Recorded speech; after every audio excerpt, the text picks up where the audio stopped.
Hello everybody and welcome back to Soaring Conversations. So for the next couple of episodes, we're going to be sharing with you the sessions that we had at our previous business seminar. And the reason why I want to do this is the information that was shared at that seminar was absolutely amazing. And you will see it as you watch the sessions every single week as we're going to post them and share them with you. But yeah, it truly was, this morning when I had to prepare for the content, I myself had to watch through all of it again. And I was so inspired. There were so many things that were said that I know is going to change your life. It can change your business. It can truly mean something very special for you.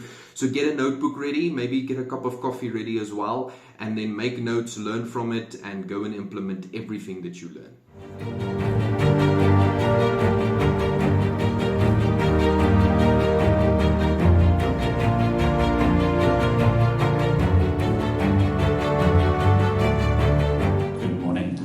Good morning. I don't usually make notes, but I thought it would be appropriate this morning. It's an incredible honor to be here. I just want to firstly echo what you said to me. You said that people invest in people. The first service that I sold, I couldn't define. Okay? I walked into an office and a client said, I have this problem. And I said, I can solve it for you. And I turned around and I said to myself, what the heck am I going to do? Okay? So in saying that, I also want to honor SPS. You guys are incredible young men, and I see a bright future for you. You're going to fill a gap in the market that's going to have a massive impact. So I want to honor you for that. I want to honor I'll give them a round of applause.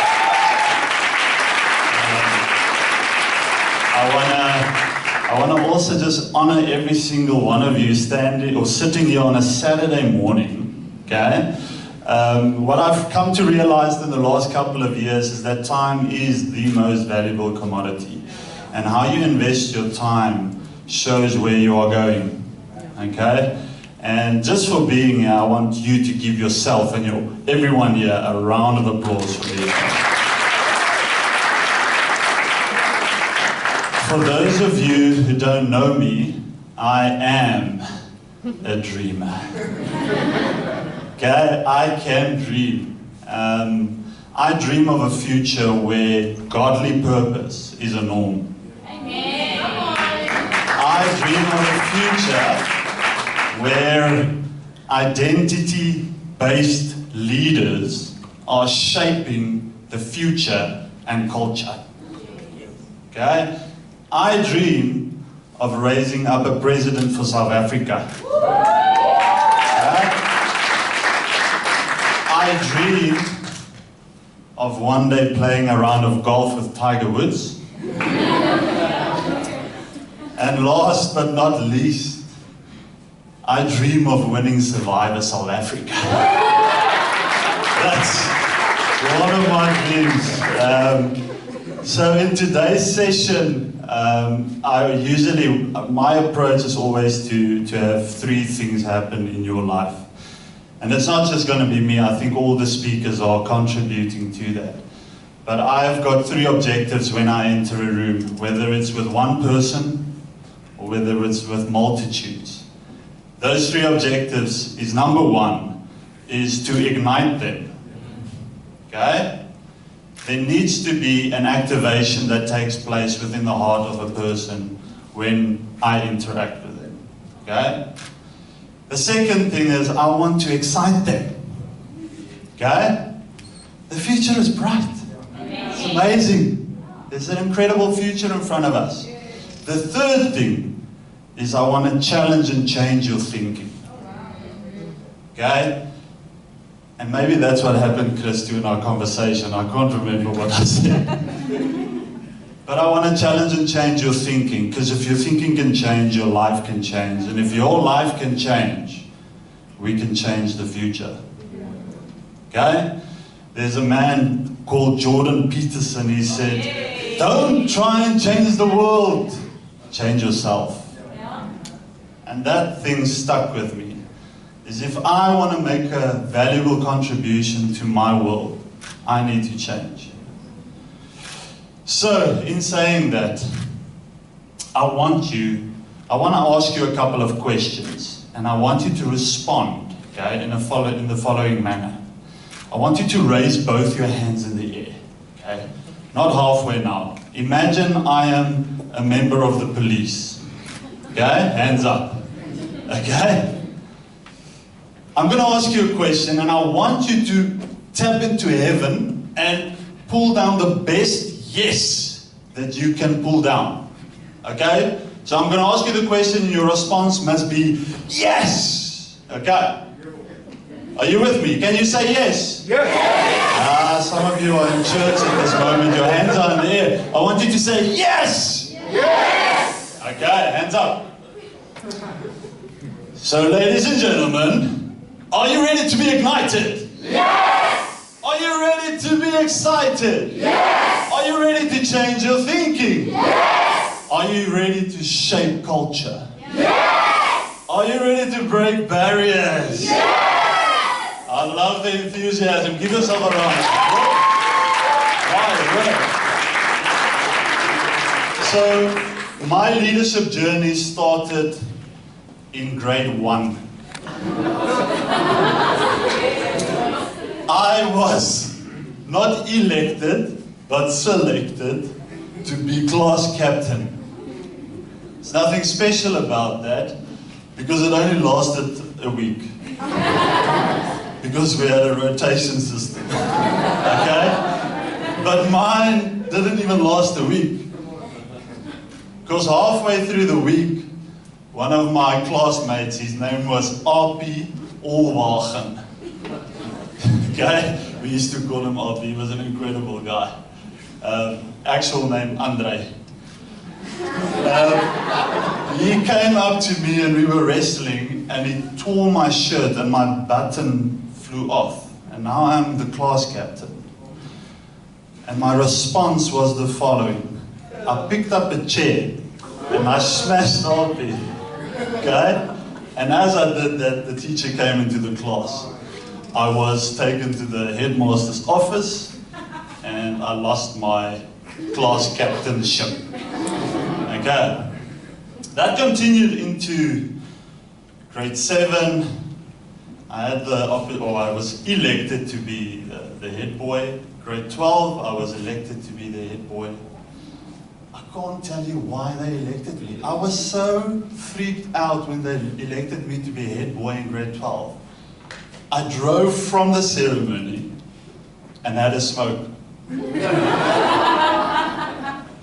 Okay?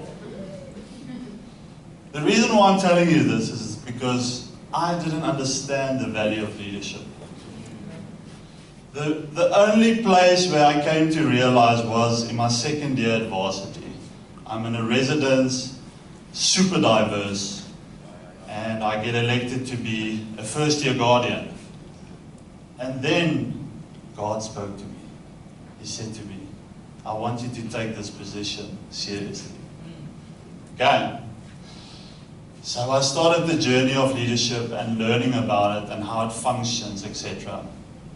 And today I'm standing here. 10 years ago, I had a vision for ROAR to be an organization that activates identity and influence culture. Okay, so it's for the individual, but it's for the business as well. How can we activate identity and influence culture? So long story short, leadership is a key aspect in your business going into the future. The other day I had a conversation with entrepreneurs. They started a business, great service. The business grew to 60 employees, and then they realized, shucks, we actually now need to become leaders. Okay? So sometimes what happens is we create great products and services, but we don't develop our capacity to be able to handle the growth. Okay? So it's saying that leadership is going to play a big role in facilitating entrepreneurship into a vehicle that will give work and careers and opportunities to other people. And that's what I want to talk to you about. In this journey of leadership, I realized that it's going to be a key role player in my life, because I've got a big vision for Roar, and it's going to be a key role player in taking South Africa forward. Okay, so in saying that, the first quote I read as a young leader was by a man called John C. Maxwell. It's weird. It's like, as young leaders, that's probably the first book you read. Okay? So the first book I read, and he said, leadership is influence. And I thought to myself, heck, Ferdie, you didn't even believe in yourself in grade 12. You don't believe in yourself now. How the heck are you gonna influence? So influence was this mystical sort of thing for me. But in the last 10 years, I've realized that it's not. Leadership is not a mystical thing. There are people and there are actual assessments that you can do where you can identify talents that you have. And we have seen that there are talents that actually enable people to influence others. Easier, more easy than other people. But that is the minority. The majority of people don't necessarily have those talents. Okay. So how do I get to the place where I can influence as a young leader within a business? Because that's what you're going to need. You're going to need to influence people and persuade them of a desired destination. Okay.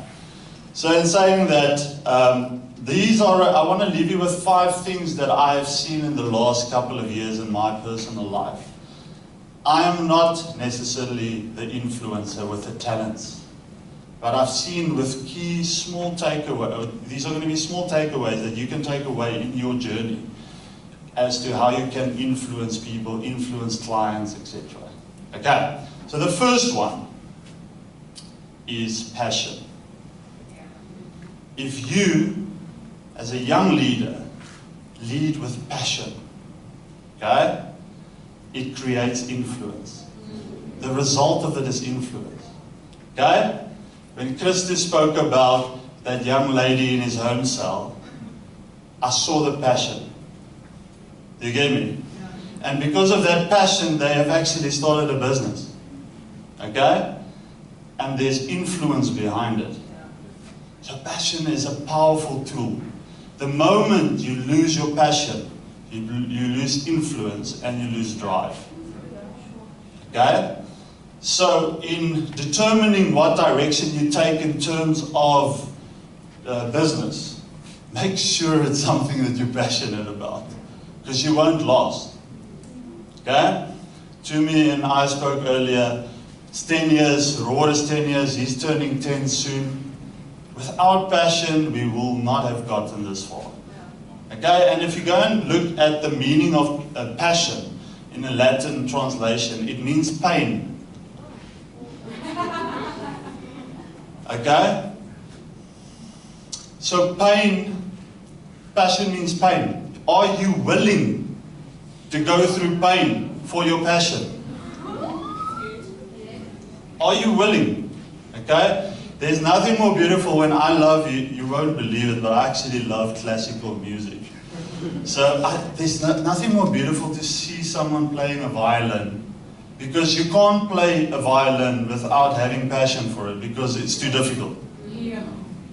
Okay? So when somebody plays a violin, I feel that influence of that instrument because of the passion that that person has put into that, playing that instrument. Okay, so passion creates influence. If you are passionate, it will influence people around you. Okay. Second one is intention. Okay. I believe people invest in people because they can see the intention is pure. Okay, and a lot of young entrepreneurs start off with that pure intention. Okay? And then the money comes. And then the intention goes out the window. Okay? The intention was to start a business or an industry. And then when the finances come, we're not necessarily from a character perspective ready for it. And it corrupts us. and then the intention goes out the window. So intention plays a massive role as a young leader to keep a pure intention in your approach when you're doing business. Okay? There was a study done in the early 90s where scientists tried to figure out what is the composition of a human's heart. Okay? And in the study they found, I know there's a couple of physiologists in the room, but they found cells called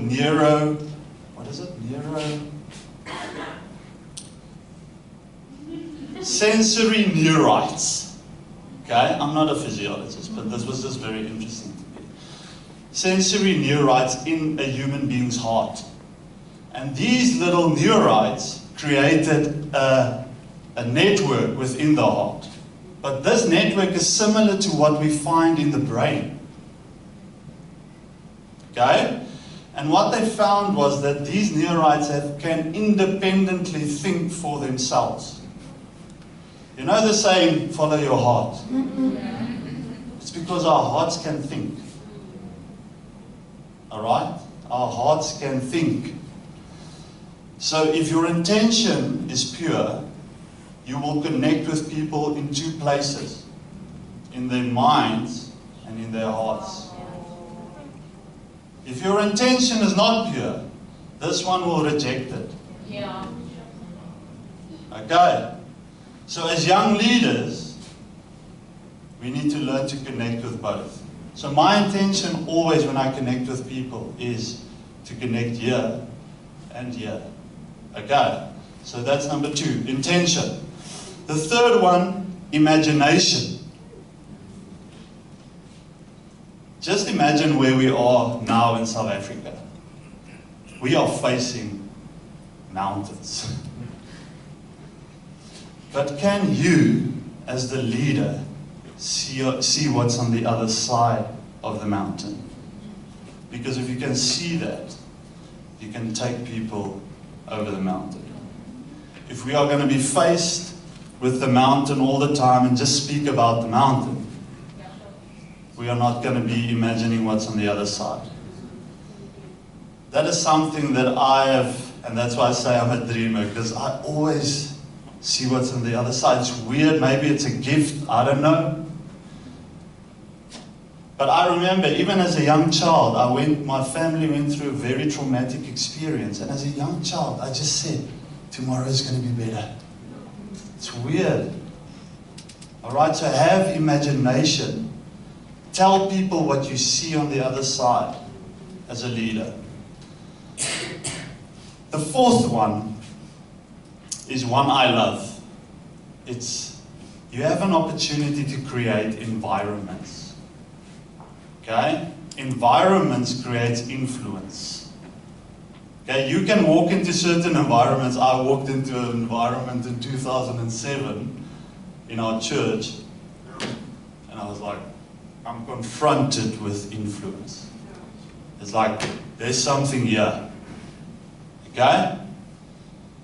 So if you, as a young leader, can create an environment when people walk in there, they are confronted with whatever.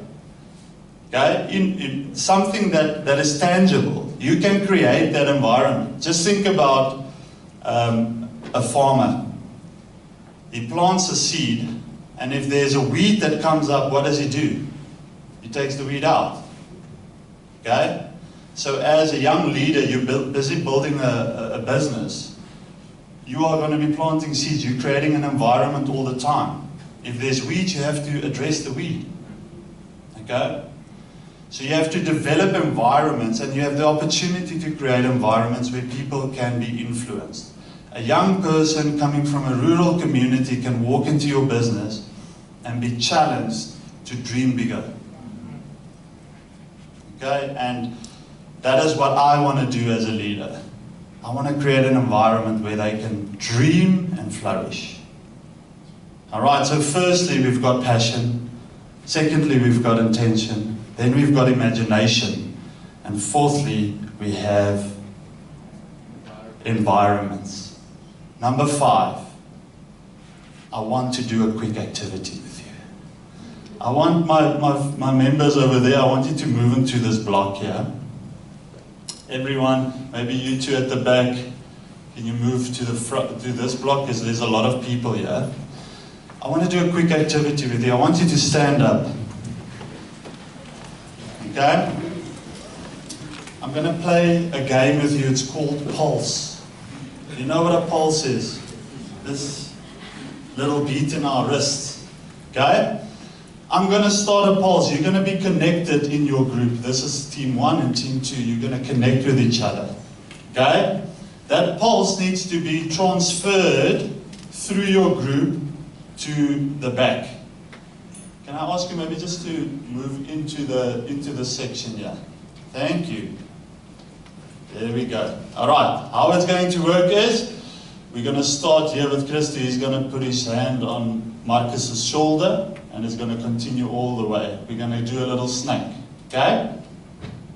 You can go ahead. Connect with each other. There we go. Connect, yes. Make sure there's a connection. Ladies, you're going to maybe have to move into a... Connect. You guys, connect on this side.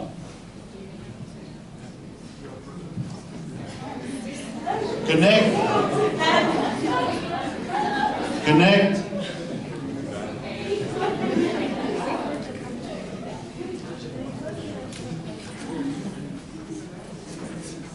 Come on, ladies and gents, this is not high-grade maths, eh?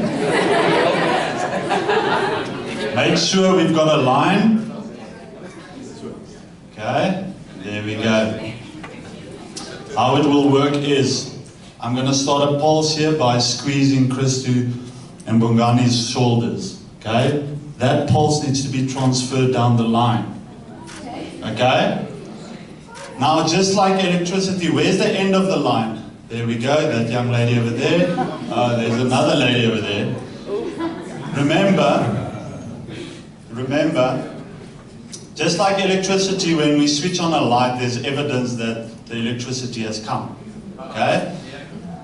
So, you shouldn't have illegal connections there now, eh? It must form a line. No. Just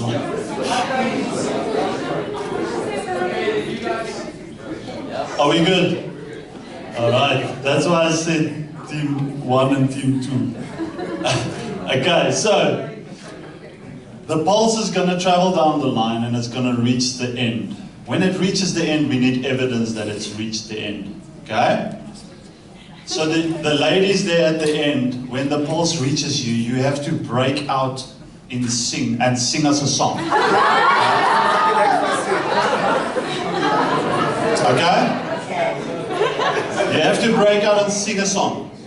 Okay? So that we know that the pulse has reached you. Okay? So I'm going to start the pulse. You're going to close your eyes. Okay? You are going to focus. You're going to look down. You're not going to focus on me. You're going to close your eyes. You're going to look down. You wait for the pulse. Maak hy oogies toe. Okay, close your eyes. Close your eyes. Focus.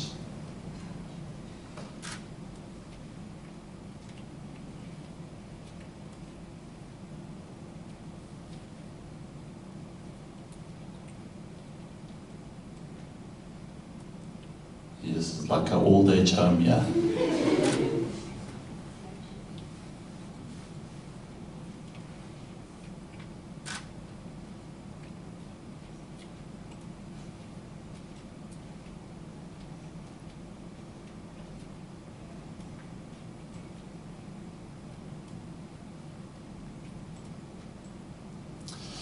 There was definitely load shedding somewhere. Okay, so listen, some of you have completely missed the plot. Okay? I need you. Alright, listen, I'm starting the pulse. You need to be conscious of the fact that you are the transmitter of that pulse. If you are not in this moment, you're losing it. Okay? So, focus, don't break shoulders now, okay? But I need you to focus on this moment. Don't think about lunch, okay? Think about this moment. Okay, close your eyes, look down.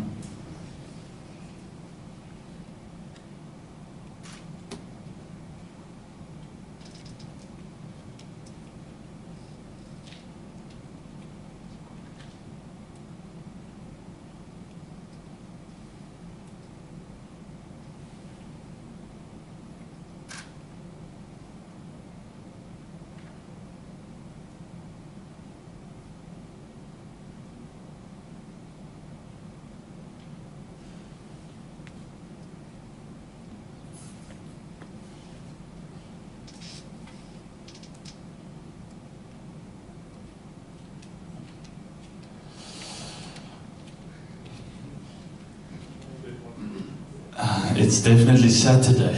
Okay? Maybe people are on leave. Okay, listen. Where was the last pulse? Does everyone know what to do?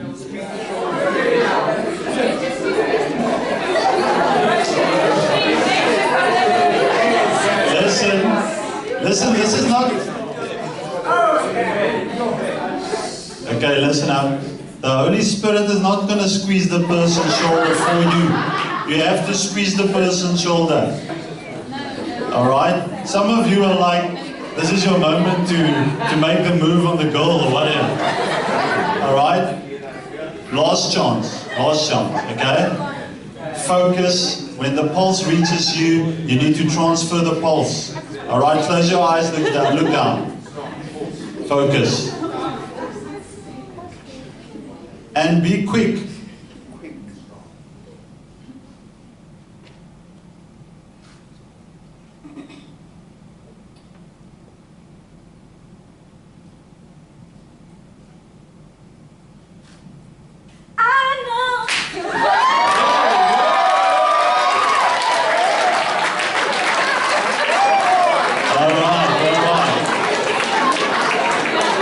We've got a winning team. Well done.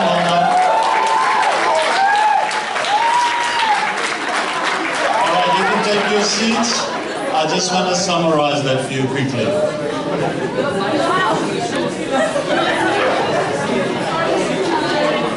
Hopefully you are activated now, okay? But one of the biggest lessons that I've learned in leadership, okay? One key determining factor in this activity is if you're not in the moment, you can't influence the moment. Okay? If you are spending time with people, spending time with a client, and you're not in the moment, you can't influence that moment. Okay? So make sure that when you interact with people, when you interact with clients, friends, family, be in the moment, because then you have the power to influence that moment. Okay? So ladies and gents, it's been an amazing honor for me to spend this time with you. Modimo ao hlono lo fazi. God bless you.